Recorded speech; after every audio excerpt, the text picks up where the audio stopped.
देखिए आज हम बात करेंगे 2D मोशन की द्विविमीय गति के बारे में बात करेंगे। ठीक है, इससे पहले हमने 2 यूनिट पढ़ लिया था। एक तो पढ़ा था हमने मात्रक, विमाएँ और मापन।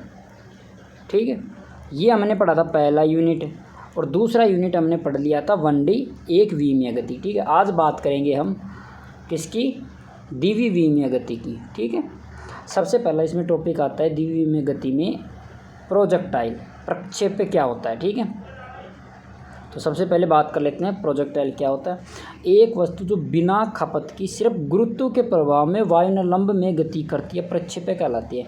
मतलब गुरुत्व के प्रभाव में ही वस्तु का वायु के लंबवत गति करना। ठीक है, जैसे ऐसी प्रोजेक्टाइल मोशन होता है, जिसमें देखो एग्जाम्पल इसने क्या क्या दे रखे हैं। एग्जाम्पल देख लो, पहला एग्जाम्पल क्या है, क्षैतिज दिशा में चढ़ते हुए हवाई जहाज में निरुख किया गया बम बंद। ठीक है, तो इसमें क्या क्या बोल रहा है, पहला एग्जाम्पल दिखा देता हूँ आपको। जैसे कि एक मिनट, हाँ, ये कोई हवाई जहाज जा रहा है। ठीक है, ये कोई हवाई जहाज है, ये इसके पंखड़ियाँ मान लो। ठीक है, तो ये हवाई जहाज है, इसको उड़ाने के लिए बम कहाँ से फेंकेंगे, हम यहाँ से फेंकेंगे। ठीक है, ये यहाँ से फेंकेंगे। ठीक, इसके ऊपर गिरना चाहिए। तो ये कौन सी, ये प्रोजेक्टाइल मोशन ही कहलाता है। ये तो यहाँ से फेंका गया, देखो थीटा कोण पे फेंका गया है और जाके यहाँ गिरा है इस पे। ठीक है, तो ये कौन सा मोशन होता है, प्रोजेक्टाइल मोशन। एक तो देखो गति से सीधी होती है क्षैतिज में, एक होती है ये। ठीक है, और एक होती है प्रोजेक्टाइल मोशन इस प्रकार से, जैसे चिड़िया का उड़ना।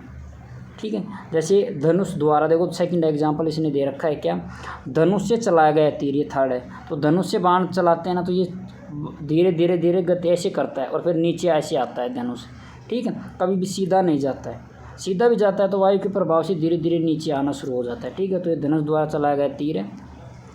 सेकंड है बंदूक से दागी गई गोली। देखो यहाँ कोई निशाना हमें लगाना है, ये कोई बंदूक है, हम यहाँ खड़े हैं, मान लो हम यहाँ खड़े हैं। ठीक है, तो यहाँ से निशाना लगाएंगे ना, और इसमें मान लो कि इस बिंदु पर लगाना है, तो हम सीधा नहीं लगा सकते क्योंकि वायु के प्रभाव से वो नीचे जाएगी।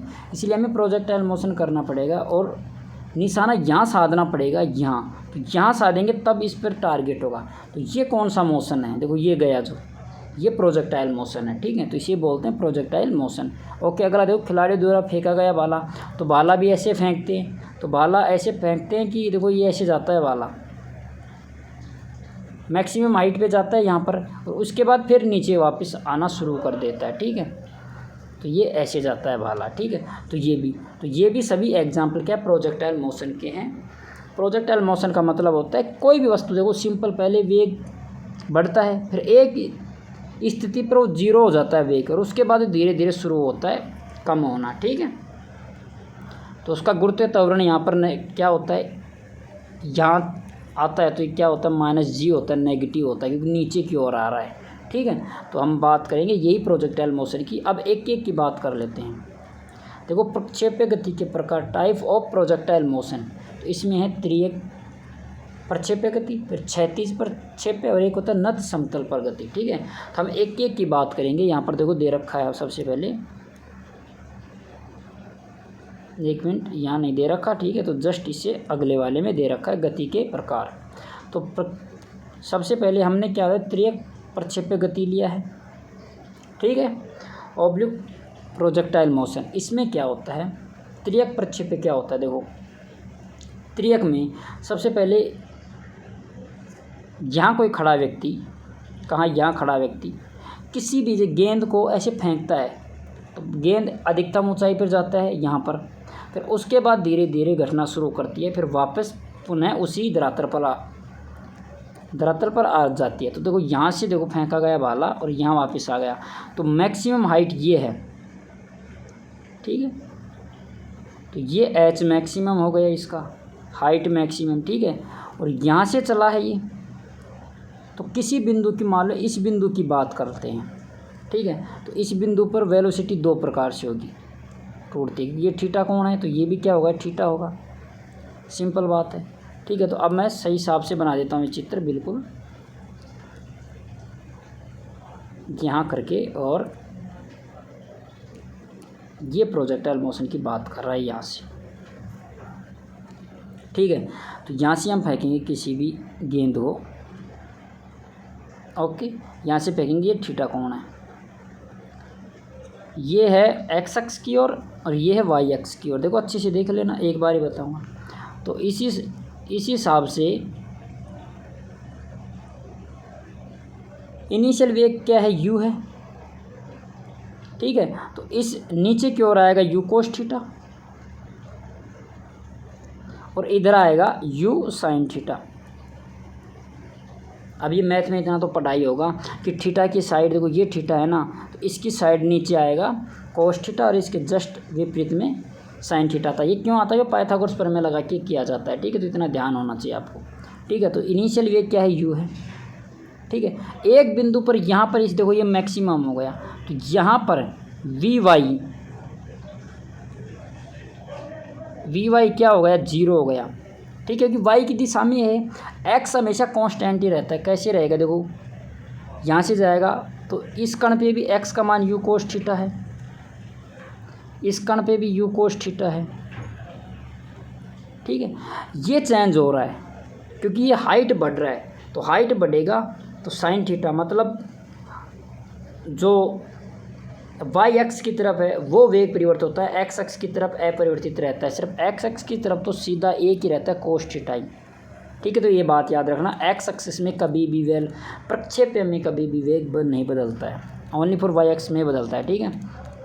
तो मैं बता रहा था वी वाई का मान यहाँ 0 हो जाता है, फिर धीरे धीरे घटना शुरू होता है ये, और उसके बाद यहाँ से वापस शुरू कम हो जाता है। तो इसी स्थिति में देखो यहाँ पर गुरुत्वीय त्वरण होता है -g, क्योंकि नेगेटिव आ रहा है ऊपर से नीचे नेगेटिव, ठीक है।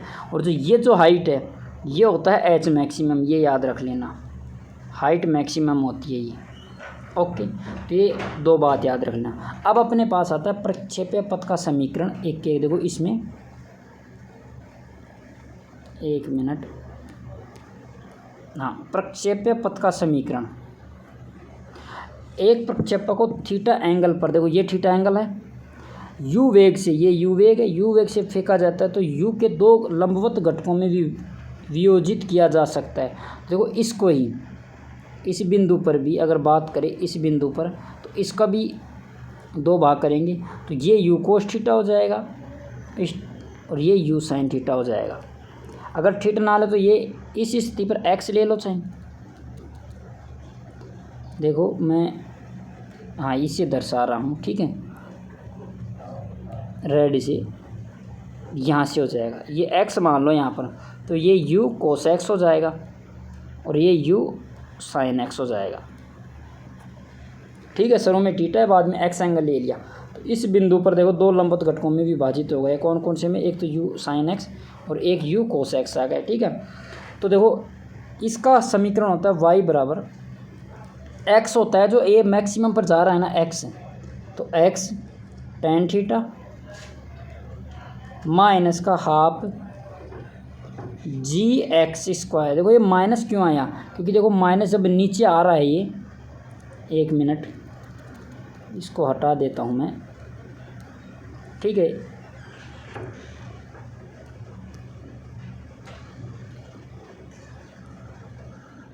हाँ इसको देख लो अच्छे से दोबारा, है ना, ये माइनस का जी कैसे है वो भी बता, अभी आपको बताया था फिर भी आपको बता देता हूँ मैं।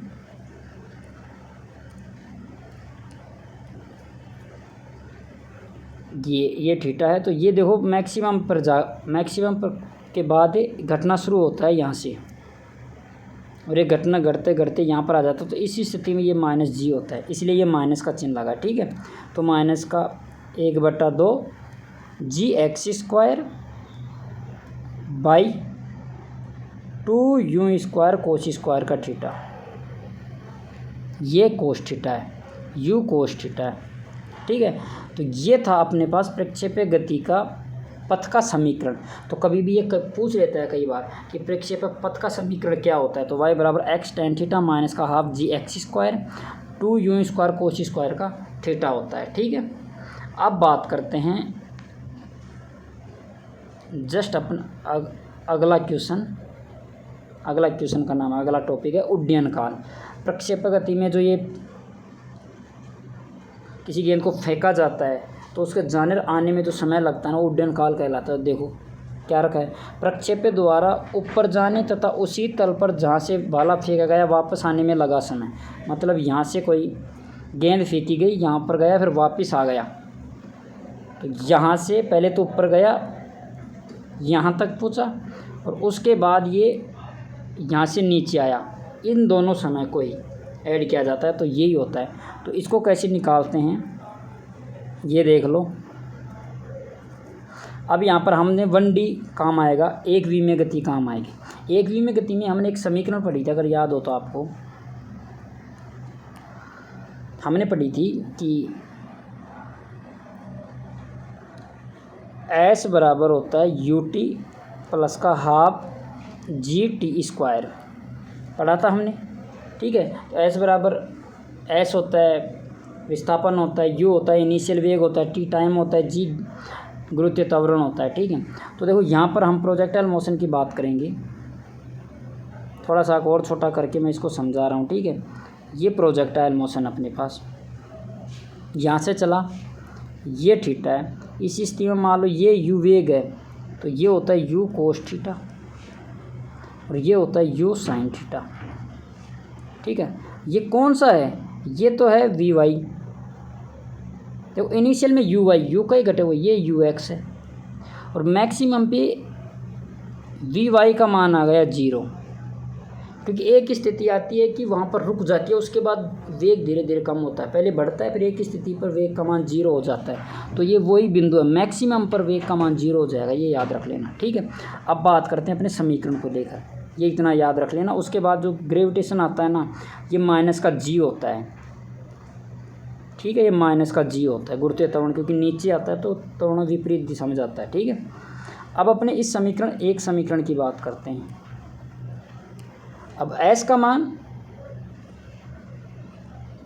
विस्थापन कितना हुआ, 0, S का मान 0 है, ठीक है।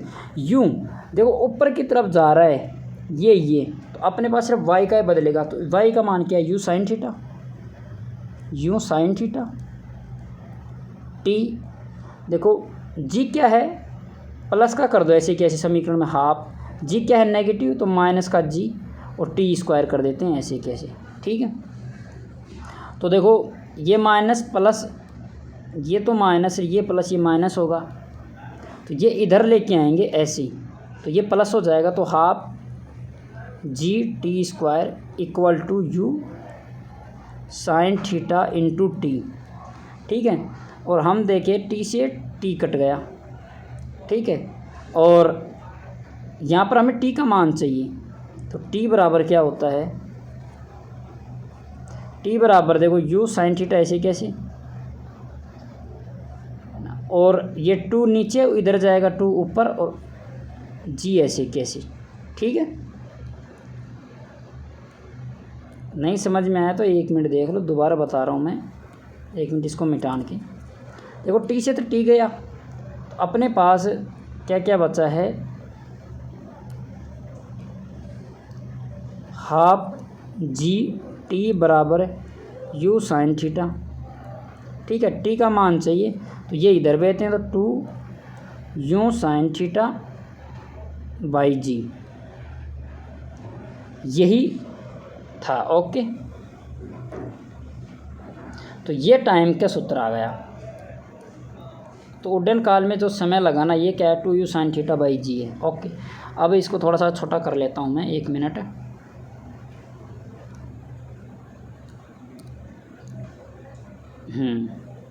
ठीक है। और छोटा कैसे करते हैं,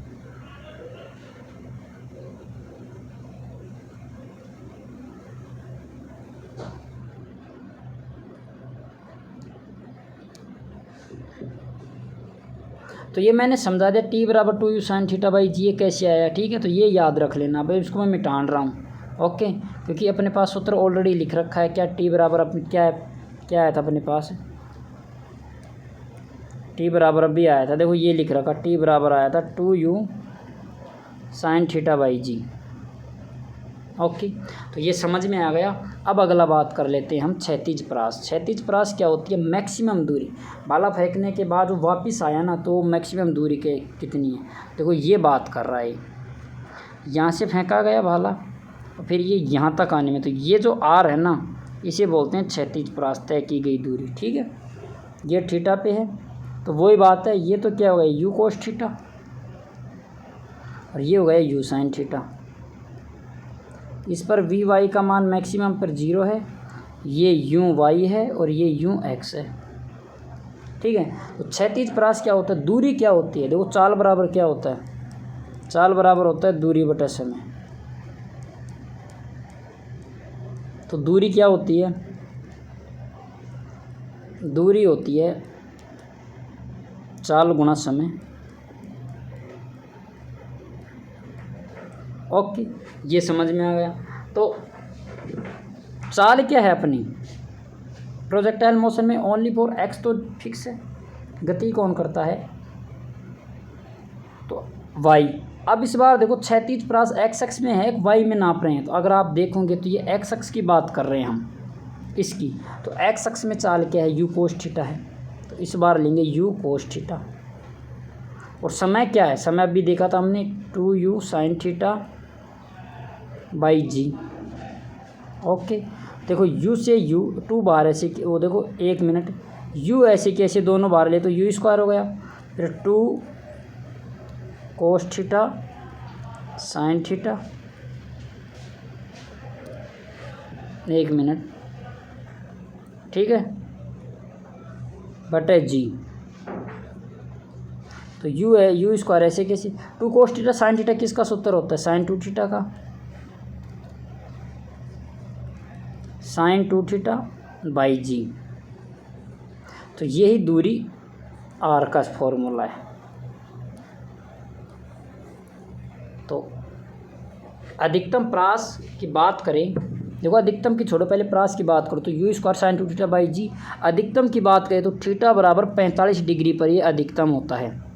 तो यहाँ पर क्या होता है? आर मैक्सिमम होता है, तो ये याद रख लेना। तो आर मैक्सिमम होता है, तो यहाँ पर थीटा बराबर 45 रखो 1 मिनट। देखो इसको और थोड़ा छोटा कर लेता हूँ, यहाँ 45 रखो, तो साइन 2 गुणा 45 90, तो साइन 90 का मान क्या है? 1 होता है। तो आर बराबर यू स्क्वायर बाई जी, ये फॉर्मूला आता है मात्र जब थीटा बराबर क्या हो? 45 डिग्री या आर मैक्सिमम हो। ओके, तो ये याद रख लेना। देखो इसमें फॉर्मूला भी दे रखा होगा, ऐसी बात नहीं है, ठीक है। देखो क्षैतिज परास की बात कर रहे थे हम, ये रहा। तो इसमें देखो फॉर्मूला क्या दे रखा है, इसने ऑलरेडी दे रखा है यहाँ पर, आर बराबर u square sine 2 theta by जी।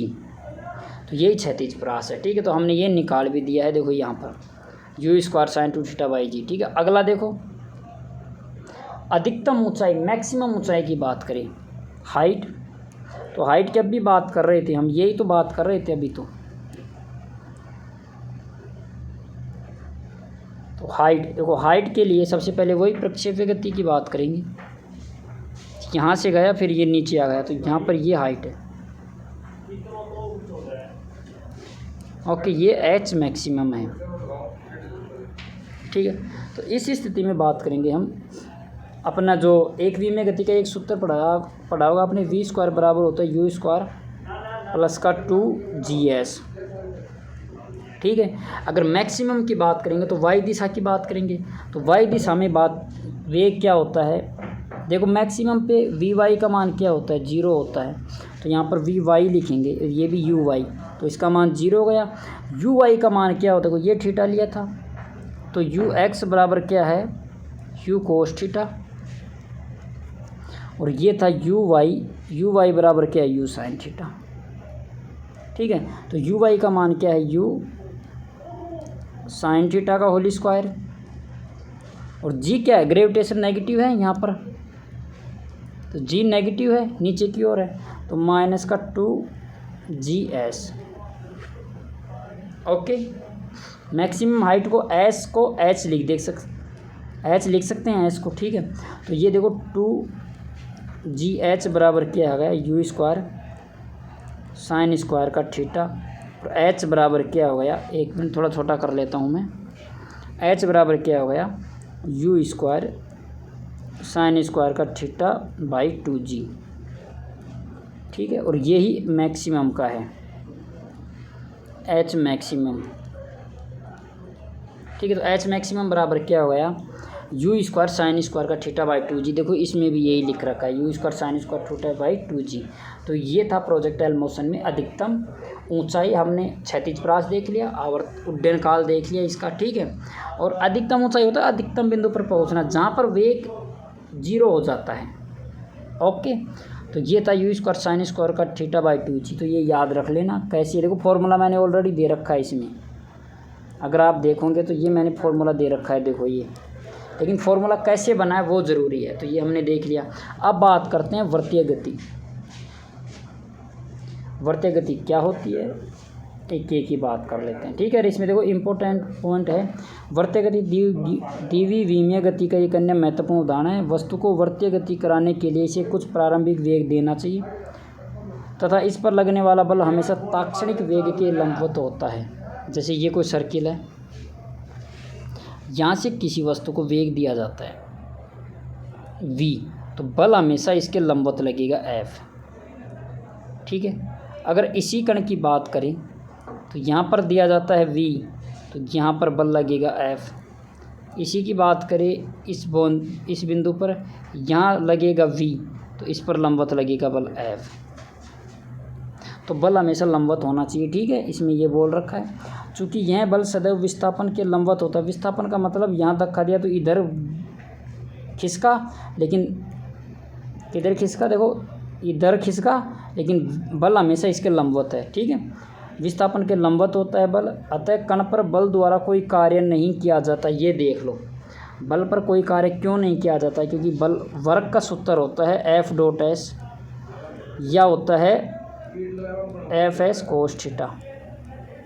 हमने क्या कहा अभी जस्ट ही कि जो फोर्स है, देखो ये फोर्स इधर लग रहा, एक मिनट दोबारा दिखा देता हूँ मैं,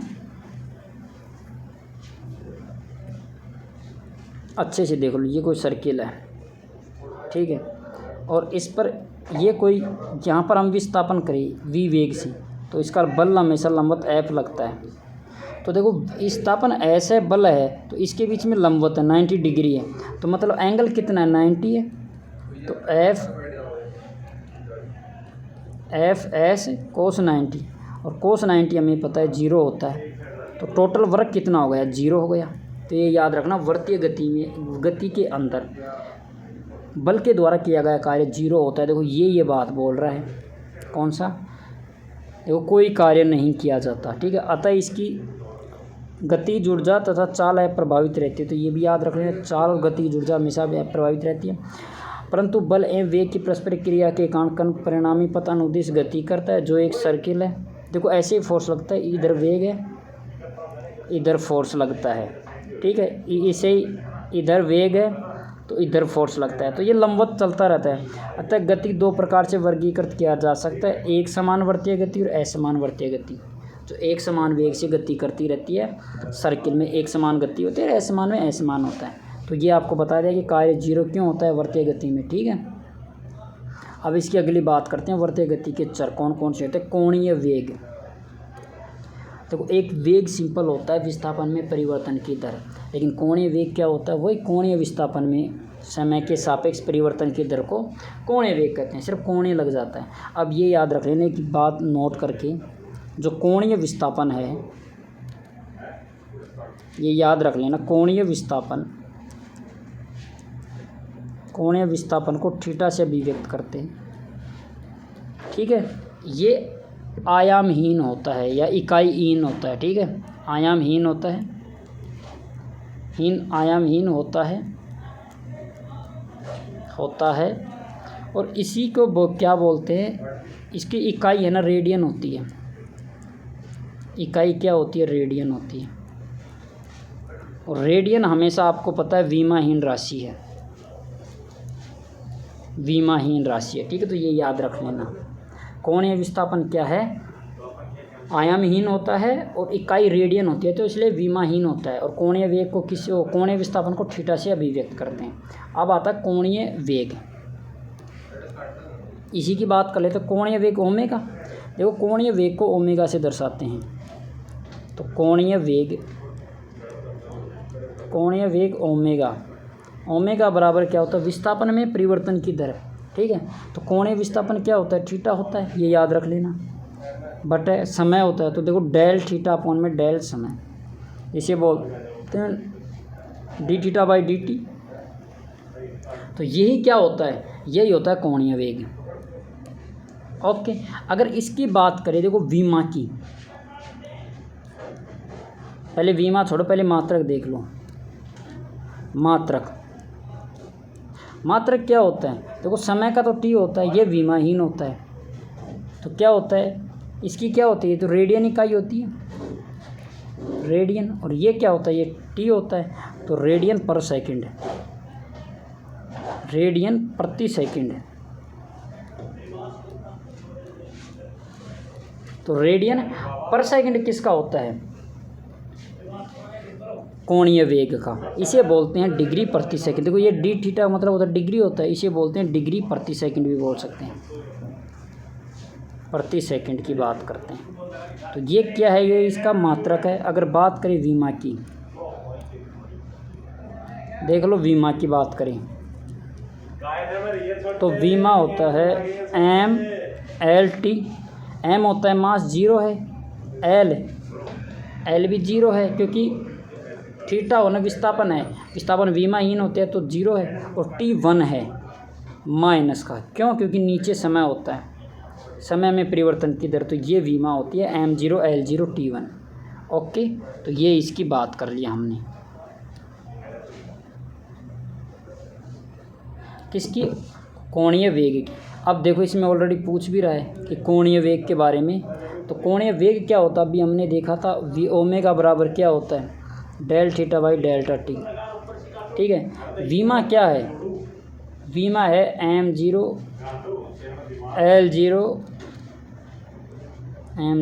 L0 T माइनस का 1। और मात्रक क्या है, रेडियन प्रति सेकंड है, रेडियन प्रति सेकंड। और इसमें एक बात बोल रखा है, कोणीय वेग अक्षीय सदिश है, ठीक है, कोणीय वेग अक्षीय सदिश होता है। ओके, अब बात करते हैं आवर्तकाल की।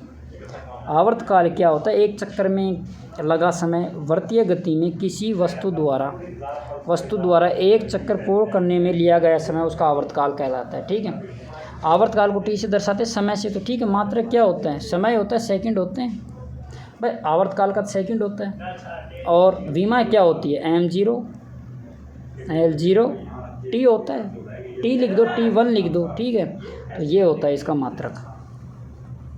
अब होता है आवर्ती। आवर्ती क्या होता है, आवर्तकाल का व्युत्क्रमी होता है, तो n चक्रों में जो समय लगता है। ओके, तो अब क्वेश्चन देखो, क्वेश्चन के छोड़ो, क्वेश्चन का नाम आ गया, वृत्तीय गति में किसी वस्तु द्वारा इकाई समय में, तो आवर्ती होती है, इसे n से भी दर्शाते हैं, म्यू से भी दर्शाते हैं, ये आवर्ती होती है। ये इकाई समय में चक्रों की संख्या n चक्र होते हैं, इसकी संख्या होती है, ठीक है। तो नंबर n का तो कुछ विमा होती नहीं है, तो इसकी भी क्या बात है, अगर मात्रक की बात करें तो इसमें ऑप्शन दे रखा होगा, इसमें देखो, इसमें मात्रक। तो आवर्ती का मात्रक क्या होता है, मात्रक होता है, समय होता है, प्रति सेकंड होता है, और तो क्या होता है, तो मात्रक होता है एस इनवर्स प्रति सेकंड अथवा हर्ट्ज। आवर्ती तो हमेशा हर्ट्ज में ही होती है। और विमा क्या होती है, वो T M0 L0 T minus का 1, क्यों प्रति होता है ना, तो T माइनस का 1 होगा, ठीक है। ओके, अब बात करते हैं कोणीय त्वरण।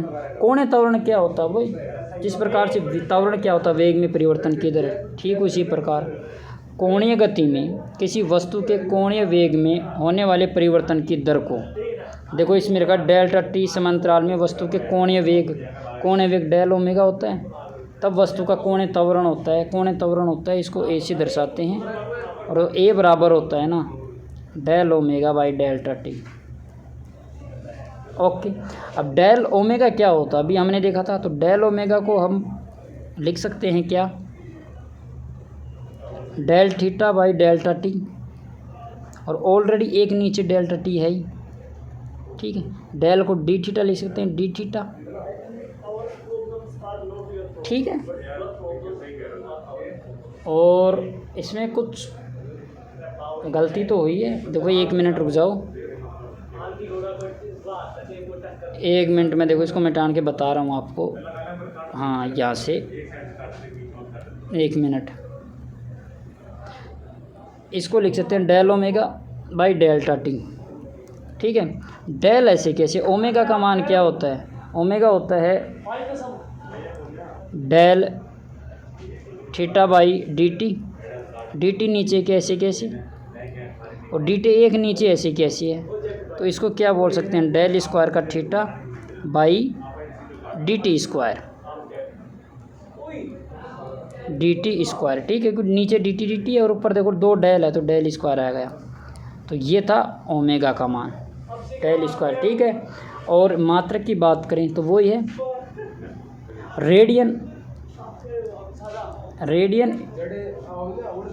रेडियन इंटू सेकेंड स्क्वायर होता है, ठीक है। और मात्रा वीमा क्या होती है, m0 L0 T-2 होती है। तो ये कोणीय त्वरण था। कोणीय त्वरण को ऐसे दर्शाते हैं del omega by delta T. Del omega का होता है कोणीय वेग में परिवर्तन की दर होता है, ठीक है। तो इसको ये भी दर्शा सकते हैं। अब अगली बात कर लेते हैं, अपने पास एक बचा है केंद्रीय अभिकेंद्रीय त्वरण, सेंट्रीपिटल एक्सीलरेशन होता है, ओके। अभिकेंद्रीय त्वरण, इसमें देखो 3-4 बात बताई गई। एक समानुवर्तीय गति कर रही किसी वस्तु का त्वरण अभिकेंद्रीय त्वरण कहलाता है। ये भी याद रख लेना। ये कैसे बताया गया, देखो ये कोई सर्किल है, देखो ये कोई सर्किल है, ठीक है। तो इसमें ये v वेग से ज़्यादा है ना, तो ये अभिकेंद्रीय त्वरण होता है, ये केंद्र की तरफ होना त्वरण का, ठीक है। अगला क्या है, देखो यदि एक वस्तु हमेशा त्रिज्या, देखो ये त्रिज्या ये है, इसकी त्रिज्या क्या होती है, तो वर्ताकार मार्ग के केंद्र की ओर कार्यरत रहता है अभिकेंद्रीय बल। और अभिकेंद्रीय त्वरण का परिमाप क्या होता है, देखो त्वरण होता है ना अभिकेंद्रीय त्वरण, ये होता है v²/r होता है। ये बहुत इम्पोर्टेंट है, ठीक है। और v बराबर हमें पता है, v बराबर आता है ओमेगा r, तो ओमेगा r का स्क्वायर बटे r, तो r से r कटा तो क्या ऊपर क्या बचा, ओमेगा स्क्वायर r, बस ये बचा है। तो ये त्वरण का मान है। तो ये काफ़ी बार पूछ चुका है, ये इस बेस पे काफ़ी एग्जांपल आते हैं। त्वरण का मान a बराबर होता है, देखो इसमें लिख देता हूँ मैं, 2 अपने पास आए हैं, क्या क्या, एक आता है v बराबर ओमेगा r, और a बराबर आता है v²/r, या बोलते हैं ओमेगा²/r, ठीक है। तो ये अपने पास था। अब ओमेगा बराबर क्या होता है, देखो ओमेगा बराबर होता है 2 म्यू टी, ठीक है। म्यू क्या आवर्ती है, जिसे हम 2nt भी लिख सकते हैं, 2nt भी लिख सकते हैं। तो ये हो सकता है 2, समीकरण 1 में डालो, समीकरण 1 से, तो a बराबर क्या होता है 2nt का होल स्क्वायर इंटू r, तो ये क्या होगा 4n² t² और r होता है 2 म्यू टी, यार नहीं 2 म्यू टी तो नहीं आएगा, आवर्तकाल और आवर्ती दोनों सेम थोड़ी आएगी, 2 म्यू टी नहीं आएगा, ये टी की जगह पाई आएगा, सॉरी, ठीक है। तो ये पाई है यहाँ पर, 2 म्यू पाई या 2n पाई है, तो 2n² π² है, ओके। हाँ, तो 2n² π² r है, ओके। और n का मतलब क्या होता है, इकाई समय में, तो इसे बोल सकते हैं 4π² t² इंटू r, तो यही होता है त्वरण। कौन सा त्वरण की बात करें, अभिकेंद्रीय त्वरण होता है। कौन सा, अभिकेंद्रीय,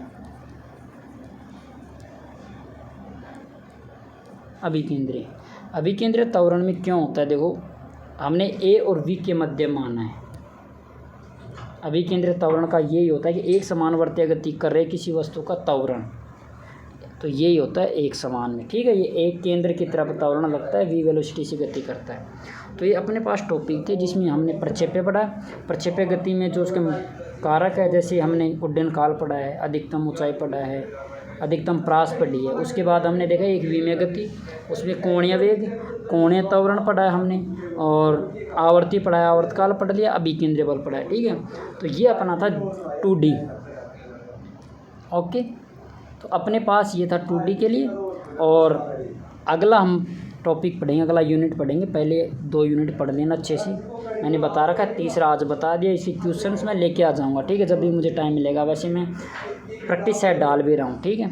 तो जाते वक्त चैनल को क्या कर लेना, सब्सक्राइब कर लेना, वीडियो को क्या कर लेना, लाइक कर लेना, और ये शेयर कर देना। ओके, तो ये अपना था 2D के बारे में। पूरी क्लास लेना तो पूरा समझ में आ जाएगा आपको। ओके।